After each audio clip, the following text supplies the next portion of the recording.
Hello नमस्कार दोस्तों, Neetu Singh volume 1 के इस किताब के डे 11 में आपका बहुत बहुत स्वागत है। प्ले लिस्ट में जाइए, इस पूरे वीडियो को इत्मीनान से देखिए। मैंने काफ़ी सारे वीडियोस डाले हैं, आप वहाँ देखेंगे तो आपको काफ़ी सारे समझ में आएंगे। तो चलिए दोस्तों, आज के इस वीडियो में हम लोग कर लेते हैं प्रैक्टिस क्वेश्चन, क्योंकि हमारा पूरा सेशन हो चुका ख़त्म। लेकिन दोस्तों, दो वर्ब के पार्ट बाकी हैं। उसको मैंने अभी जो है डिस्क्रिप्शन बॉक्स में, इसके अलावा मैंने कम्युनिटी टैब में आज डाल देना है, मैं डाल दूंगा। आप उसे जाकर एक बार पढ़ लीजिएगा, क्योंकि वो पढ़ाने वाला नहीं है। कुछ ऐसे पेयर्स ऑफ वर्ब हैं जो कि V2, V1 और V3 सारे सेम रहते हैं।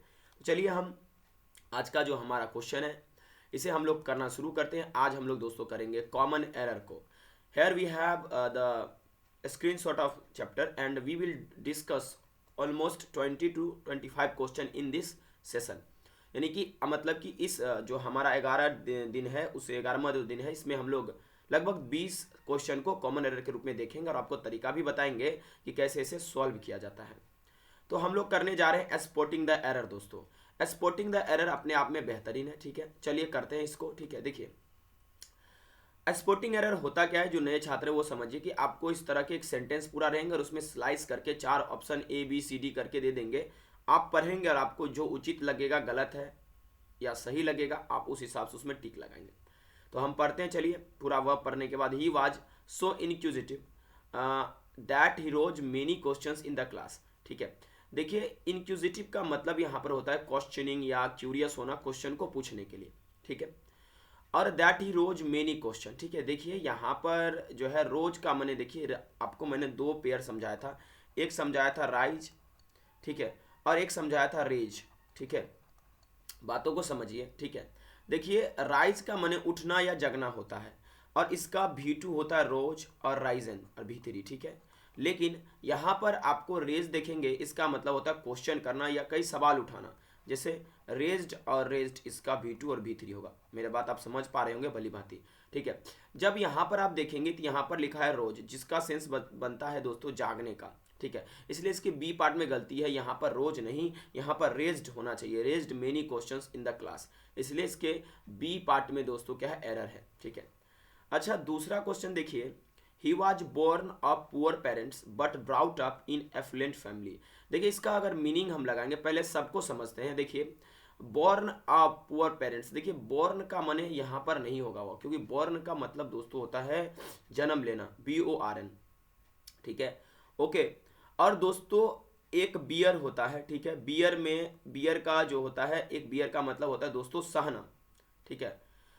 और यहाँ पर उसका ये भी 3 दिया है, बियर, बोर और बोर्न, जबकि हम बोर्न का जो देखते हैं दोस्तों, जन्म लेने का जो V2 होता है ये होता है, ठीक है। तो ये यहाँ पर पार्ट ए में मिस्टेक कर गए हैं, ठीक है, और इसलिए पार्ट ए में दोस्तों एरर होगा, बोर्न के जगह पर ये बोर्न लगनी चाहिए। अब यहाँ पर एक शब्द है ब्राउट अप। ब्राउट अप जो शब्द बना है ब्रिंग अप, ब्रिंग अप का मतलब होता है पालन पोषण करना या उसको पालन पोषण करके बड़ा करना, ठीक है। आगे 3 नंबर क्वेश्चन पे देखते हैं। सारा चीज मैंने पढ़ाया है, प्लीज आप पिछला सेशन देख लीजिए, एक भी कॉमन एरर आपसे नहीं छूटेगा। The university was found in 1950 when India was not self dependent in many aspects, ठीक है। एस्पेक्ट्स का मतलब पहलू होता है कि मतलब यूनिवर्सिटी जो है 1950 में बना था और भारत उस स्थिति में कई पहलुओं को लेकर सेल्फ डिपेंडेंट नहीं था। अब यहाँ पर देखिए, यूनिवर्सिटी तो सही है, यहाँ पर फाउंड में एरर है। पूछिएगा सर कैसे एरर है, इस चीज़ को नेक्स्ट पेज में एक्सप्लेन कर रहा हूँ। देखो, फाइंड मतलब पाना होता है, ये आपको मैंने बताया था, ठीक है। इसका V2 बनता है फाउंड और फाउंड, ठीक है। और एक फाउंड का मतलब होता है दोस्तों नींव रखना या स्थापित करना, जिसका V2 बनता है फाउंडेड और फाउंडेड, ठीक है। तो यहाँ पर दोस्तों हो गया है मिस्टेक, यहाँ पर लगाना चाहिए था इनको फाउंडेड, इसलिए बी पार्ट में दोस्तों एरर है, इस वाले पार्ट में गलती है, ठीक है। नेक्स्ट क्वेश्चन पे हम बढ़ते हैं, ठीक है। देखिए, इस क्वेश्चन में ना पढ़ेंगे तब समझ में आएगा। I complaint against him as in spite of my repeated warnings he fail to mend his ways, ठीक है, fail to mend his ways, ठीक है। देखिए, यहाँ पर वार्निंग के बारे में बात किया जा रहा है कि मतलब बहुत वार्निंग दी लेकिन वो फिर भी नहीं सुधरा। तो यहाँ पर 4 का मतलब कंप्लेंट नहीं होना चाहिए, यहाँ पर होना चाहिए कंप्लेंट, क्योंकि कंप्लेंट यहाँ पर काम कर जाता है दोस्तों नाउन का, जबकि रियलिटी में हमको जरूरत है यहाँ पर वर्ब का। इसलिए इस ए पार्ट में गलती है, कंप्लेंट होना चाहिए ना कि कंप्लेंट, क्योंकि आपको पता है मैंने पढ़ाया था कि कंप्लेंट का मतलब दोस्तों होता है आपका ध्यान रखिएगा, कंप्लेंट का माने होता है शिकायत, ठीक है। और कंप्लेंट जब लगेगा इसका मतलब होता है दोस्तों शिकायत करना, ठीक है। क्या होता है? शिकायत करना। तो यहाँ पर वर्ब के रूप में ना आना था, तो वर्ब के रूप में आना था, तो यहाँ पर कंप्लेंट होना था, ठीक है। Okay, 5 number, failure must not have permanent effect on a person because only the tough survives, ठीक है। देखो कह रहे जो फेलियर का ना इफेक्ट नहीं होना चाहिए, ठीक है, कोई इंसान पे, क्योंकि मतलब अगर आप पे फेलियर का इफेक्ट हो जाएगा तो आप आगे नहीं बढ़ पाएंगे। देखिए परमानेंट इफेक्ट है यहाँ पर दोस्तों, आपको पता है इफेक्ट एक वर्ब है, आप ये समझने का प्रयास कीजिए। जबकि परमानेंट यहाँ पर आप देखेंगे इसके बाद नाउन आना चाहिए था, तो नाउन के रूप में आपको मैंने बताया था। इफेक्ट का मतलब दोस्तों आपको मैंने बताया था, और इफेक्ट का मतलब भी मैंने आपको बताया था, अगर आप सेशन को बढ़िया से देखे हैं तो। इफेक्ट का मतलब दोस्तों होता है मतलब क्या, और इफेक्ट एक नाउन है, ठीक है, प्रभाव और प्रभावित करना, ठीक है। तो यहाँ पर जब देखेंगे ना तो यहाँ पर इफेक्ट होना चाहिए, इसलिए इसके बी पार्ट में गलती है। 6 नंबर में देखिए, I keep my cool and never lose my temper even when provoked, ठीक है। देखिए एक बात ध्यान से समझिएगा, यहाँ पर जो है वर्ड यूज किया जाता है, यहाँ पर देखिए ये जो वर्ड यूज किया गया ना, ध्यान से देखिए आप, यहाँ पर तो सारा चीज सही है। ये लूज, लूज माने होता है दोस्तों ढीला, लूज का माने क्या होता है? ढीला। ये स्पेलिंग सही नहीं है, क्योंकि मैंने टेम्पर को कहीं तो ढीला तो नहीं किया जाता है, ये सारी चीज मैंने आपको बताया था, लूज, ठीक है। और यहाँ पर एक और होता है, वो होता है दोस्तों क्या? लूज। ये जो है आपका डबल ओ लगाने के बाद ढीला हो जाता है, और यहाँ पर होता है खो देना, आपा खो देना, ठीक है। जैसे लूज माई टेम्पर, ठीक है, ओके। तो इसका माने क्या होता है? आपा खोना, जैसे आप बोलते लूज माई टेम्पर, ठीक है। तो यहां पर होता है आपा खोना, जबकि यहां पर मीनिंग निकलता है ढीला, ठीक है। एक होता है लॉस, ठीक है, समझ में आ रहा है ना बात? ये चीजें आप ध्यान से रखिएगा, तो इसीलिए इस पार्ट में गलती है, यहाँ पर एल एक ओ कट जाना चाहिए था, ठीक है। He lied on the grass for hours enjoying cool breeze, गलत। आपको मैंने बताया था, देख रहे हैं ना, इसी प्रकार से कई बार आपके एग्जाम में पूछेगा। देखिए लाई का मतलब होता है झूठ बोलना, और झूठ बोलना कि तुम भी खूब पढ़ रहे हो, ठीक है। उसके बाद लाइट V2 और लाइट V3, राइट। तो हेयर भी है, अगर आपका लाई का सेंस झूठ बोलना, ठीक है, हो तो लाइट लाइट होता है, लेकिन यहाँ पर लाई का सेंस तो झूठ बोलना नहीं था, यहाँ पर लाई का सेंस था ग्रास पे लेटे रहना, इसलिए दोस्तों ये गलत होगा। इसके जगह पर हम लोग दूसरा चीज यूज करेंगे। दूसरा चीज क्या होगा? यहाँ पर हम याद ले यूज करेंगे, ठीक है, तो ले यूज करेंगे तब V2 का यहाँ प्रयोग होगा, इसलिए ए पार्ट में गलती है। 9 नंबर, ठीक है। देखिए 9 नंबर में कह रहा है he lay his luggage aside and lay down to rest for a while, ठीक है।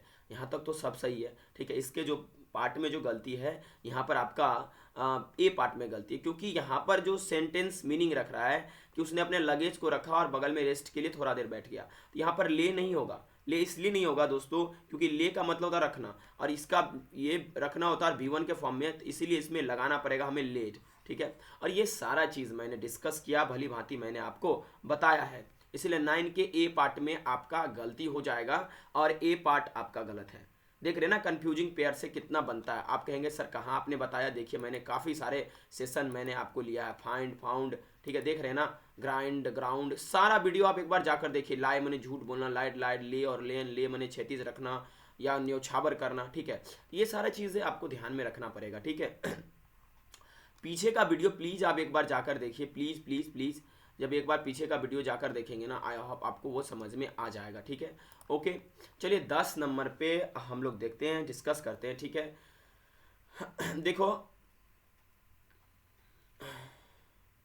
देखो कहता है when calamity fail the village they faced it bravely. देखिए यहाँ पर ये जो वर्ड आप देखेंगे ना, तो यहाँ पर फेल फिर गलत यूज किया गया, ठीक है। फेल के स्थान पे बी फेल होना चाहिए, क्यों? क्योंकि बी फॉल का ही V2 बनेगा बी फेल। देखिए बी फॉल का मतलब होता है किसी घटना का होना या आ पड़ना, ठीक है, जबकि इस फेल का मतलब अलग कुछ होता है, ठीक है। इसलिए दोस्तों हमने इसका मतलब क्या होता है ये भी मैंने आपको एक्सप्लेन किया, फेल, फॉल, उसके बाद फेल, ठीक है, सारा चीज़ मैंने आपको बताया। गिरने का सेंस, ठीक है, आकर गिरने का सेंस, तो यहाँ पर आकर गिरने का सेंस बन रहा है, ठीक है। बी फॉल का माने आ पड़ना, कोई अचानक, ठीक है, किसी घटना का होना, इसलिए यहाँ पर 10 के ए पार्ट में गलती है, ठीक है। अब देखिए अगला है the assassin was convicted and order to be हंग।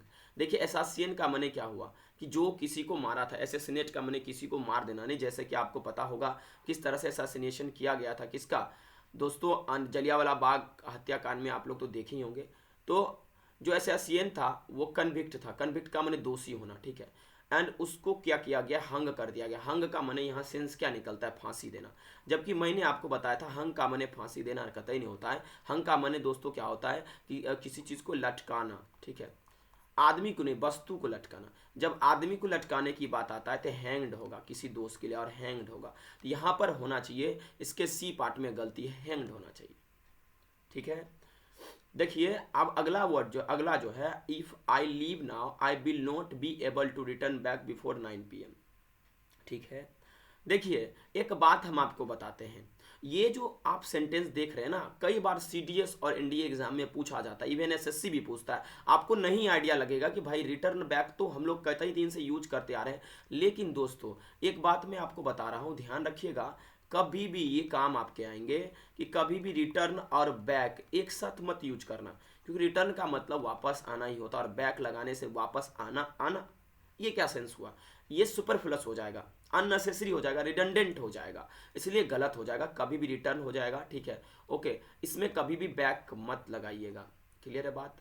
और काइंडली रिक्वेस्टेड में भी आप या तो काइंडली लगाइए, नहीं तो रिक्वेस्टेड लगाए। इसका भी मैंने वीडियो डिस्क्रिप्शन बॉक्स में डाल दिया है। वर्ड ऑर्डर एंड स्लैंग इस चैप्टर का नाम है, एक बार आप जाकर देखिए, आपको अच्छे ढंग से समझ में आ जाएगा कि वर्ड ऑर्डर और स्लैंग क्या होता है, ठीक है। इसलिए इसके सी पार्ट में गलती है, रिटर्न बैक नहीं होना चाहिए, केवल रिटर्न होना चाहिए, ठीक है। When the company offered him a purse on his retirement, he refused to agree it, ठीक है। देखिए एग्री माने सहमत होता है, ठीक है, जबकि यहाँ तो सहमत का सेंस बनता नहीं है। पूछेगा सर आपको कैसे पता चल जाता, तो भाई इसको कंपनी कुछ ऑफर दिया रिटायरमेंट के लिए, लेकिन इसने लेने से इनकार कर दिया, तो यहाँ पर एग्री नहीं, यहाँ पर एक्सेप्ट होना चाहिए, ठीक है। ये आप भी जानते हैं और हम भी जानते हैं कि नहीं। अच्छा, the timid creature was driven into a narrow lane where it was slewed by the kidnapper. यहाँ पर हो जाएगा कि स्ल्यूड नहीं होगा, यहाँ पर होगा स्ले। स्ले का ये क्या होगा, यहाँ पर स्लेन हो जाएगा, ठीक है। अच्छा आप हमें बताइए कमेंट में कि जो स्ले होता है इसका मतलब क्या होता है, ठीक है। आपको मैं बता दे रहा हूँ, ध्यान से समझिएगा इस चीज़ को, बहुत ही ज़्यादा ओके दोस्तों।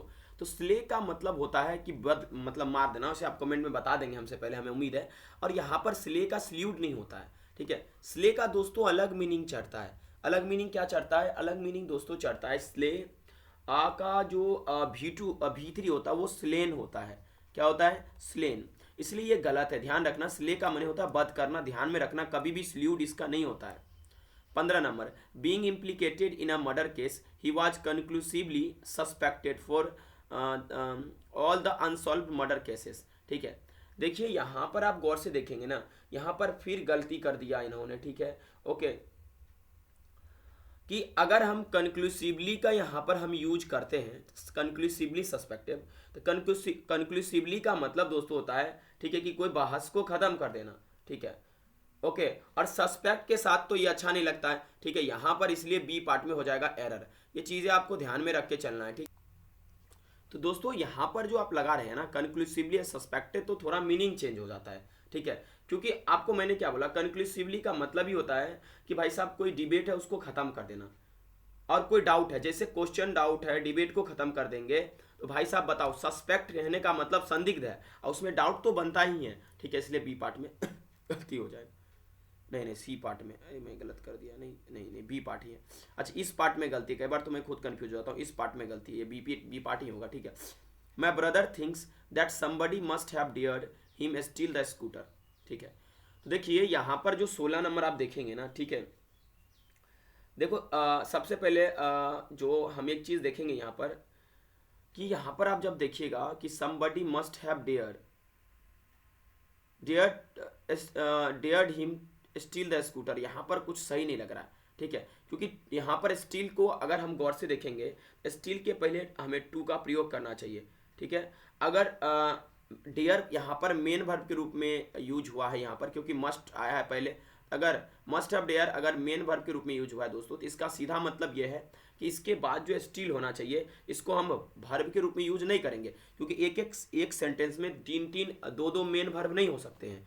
तो स्टील को हमको बनाना क्या पड़ेगा, स्टील को हमको बनाना पड़ेगा टू स्टील, क्यों बनाना पड़ेगा टू स्टिल? क्योंकि टू स्टिल बनाएंगे तब वो वर्ब छोड़कर इन्फिनिटिव का फॉर्म हो जाएगा, तब हमारा सेंटेंस सही हो जाएगा, इसलिए इसके सी पार्ट में गलती है। अच्छा, when I was young I can run faster than Mohan. देखिए इसमें पहला जो इसका पार्ट देखेंगे, इसमें पास्ट बात कर रहा है कि मैं जब जवान था तो मैं मोहन मतलब मोहन से ज़्यादा तेज दौड़ सकता था, ठीक है। यहाँ पर कैन नहीं होना चाहिए, यहाँ पर होना चाहिए था कुड, ठीक है। क्या होना चाहिए था? कुड, ठीक है। देखिए ये सब मैंने आपको बताया था कि पास्ट एबिलिटी के लिए कुड का प्रयोग किया जाता है, ठीक है। अच्छा, अब नेक्स्ट देखिए, Harish needs not come here as it is getting dark, ठीक है। अच्छा, यहाँ पर हरीश नीड्स है, देखिए जबकि यहाँ पर गौर से देखेंगे ना तो 18 नंबर में एक चीज़ आपको नजर आएगा कि यहाँ पर जो है ना नीड्स का जो है, यहाँ नीड्स मेन भर है, नहीं कि मोडाल नहीं है, ठीक है। तो यहाँ पर अगर नीड्स, अगर मान लीजिए कि हम अगर कहते हैं कि क्या हम चेक करते हैं यहाँ पर, ठीक है। देखिए क्या नीड्स हमारा मोडाल है या मेन वर्ब है, ठीक है। तो यहाँ पर जब गौर से देखेंगे ना तो नीड्स आपको क्या नजर आएगा, यहाँ पर नीड्स आपको नजर आएगा किस के रूप में? मॉडल के रूप में। अच्छा, मॉडल के रूप में क्यों नजर आएगा? क्योंकि यहाँ पर वर्ब है कम और ये मेन वर्ब है, तो यहाँ पर अगर ये मॉडल्स होगा तो आपको पता है जब मॉडल्स के रूप में आते एस एस बिल्कुल नहीं लगाते मॉडल्स में, इसलिए 18 के ए में गलत हो जाएगा। He dare not to go there, he dare not to go there. यहाँ पर एक चीज़ आप देखेंगे 19 नंबर में, यहाँ पर क्या किया गया है कि जब गौर से आप देखेंगे 19 में जो एरर है, कहाँ पर एरर है? देखिए ये डेयर लगाया गया है, उसके बाद दोस्तों क्या किया गया है, यहाँ पर डेयर का प्रयोग किसके रूप में हो रहा है? मॉडल के रूप में हो रहा है, ठीक है। जब डेयर का प्रयोग मॉडल के रूप में है तो यहाँ पर एक चीज़ देखिए, इसके किस पार्ट में गलती है? इसके दोस्तों गलती जो हो रहा है बी पार्ट में गलती हो रहा है। क्यों हो रहा है? क्योंकि जब आप इसको मॉडल के रूप में यूज कर रहे हैं तो टू गो आप नहीं लगा सकते हैं। क्यों नहीं लगा सकते? क्योंकि ये इन्फिनिटिव हो जाएगा और मॉडल अकेला नहीं आता, ये सेंटेंस गलत हो जाएगा। इसलिए यहाँ पर टू को हटाकर हमें केवल और केवल देखिए ही डियर नॉट, यहाँ पर गो देयर लगाना चाहिए था, ना कि टू गो देयर, ठीक है। तब ये मेन वर्ब का काम कर जाएगा, ठीक है। Okay, I use to play hockey when I was 10 year old, ठीक है। यहाँ आई यूज नहीं होगा, यहाँ पर पास्ट हैबिट को दिखा रहा है, क्योंकि ये पास्ट में बात कर रहा था। मैं जब 10 साल का था तो मैं हॉकी खेला करता था, ठीक है। खेला करता था, उसके लिए यूज टू आता है, इसलिए इसमें 20 के ए पार्ट में गलती है। अगला है दोस्तों, a soldier could fight for his country and save his country's honour, ठीक है।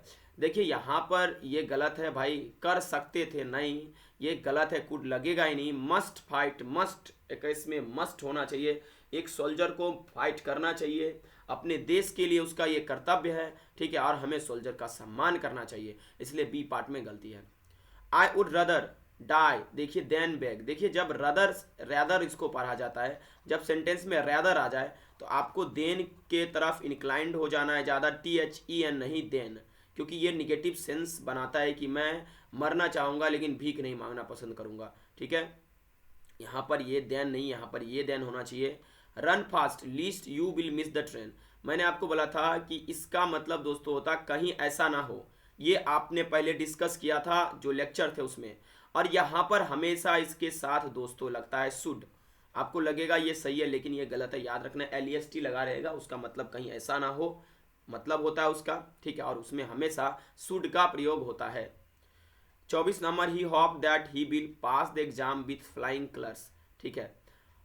इसमें 24 नंबर जब आप देखेंगे, 24 नंबर में विल के स्थान पे वुड होगा, क्योंकि यहाँ पर दोस्तों विल का प्रयोग सटीक लगता नहीं है, पास्ट टेंस में है, इसीलिए हमने होप्ड यहाँ पर लगाया हुआ है, इसीलिए विल कतई सही नहीं है, इसलिए वुड लगेगा, बी पार्ट में गलती है। You need to work hard but you need not to waste time on unimportant lessons, ठीक है। देखिए you need to work hard, तुम्हें कड़ी मेहनत करनी चाहिए। यहाँ पर एक चीज़ देखिए, जब आप गौर से देखेंगे ना तो पहले वाला तो पार्ट सही है, लेकिन दूसरे पार्ट में यहाँ पर जो नीड है इसको कर गए यूज मॉडल के तरह, ठीक है। क्योंकि यहाँ पर जो है ये मेन वर्ब की तरह यूज हुआ, चलेगा, ठीक है, क्योंकि आगे में मॉडल है, सॉरी इन्फिनिटिव है। और यहाँ पर भाई साहब हो गया है मॉडल की तरह यूज, नॉट आया, तो यहाँ पर टू वेस्ट नहीं होना चाहिए सर, होना चाहिए केबल और केबल वेस्ट, इसलिए इसके इस सी पार्ट में गलती है। आई होप आप लोग जो है इतना क्वेश्चन को एंजॉय किए हैं, और मुझे आशा है कि आप इस वीडियो को लाइक भी करेंगे और आपका प्रैक्टिस भी हुआ होगा। Thank you very much for watching this video. और दोस्तों इसके जो भी सीरीज है प्लीज़ उसको एक बार वॉच आप करिए, ठीक है। जो मैंने आपको शुरू से सीरीज जो भी बताया था, हम लोग लगातार यहाँ से शुरू किए थे। वॉल्यूम 1 को काफ़ी चीज़ों को हम लोगों ने देखा था और मैंने आपको बताया था कि हेल्पिंग वर्ब, मेन वर्ब किस तरह से यूज होता है। प्लीज़ जाकर आप उस एपिसोड को देखिए। Thank you very much for watching this video. आपने टाइम दिया, 20 क्वेश्चन हमने किया।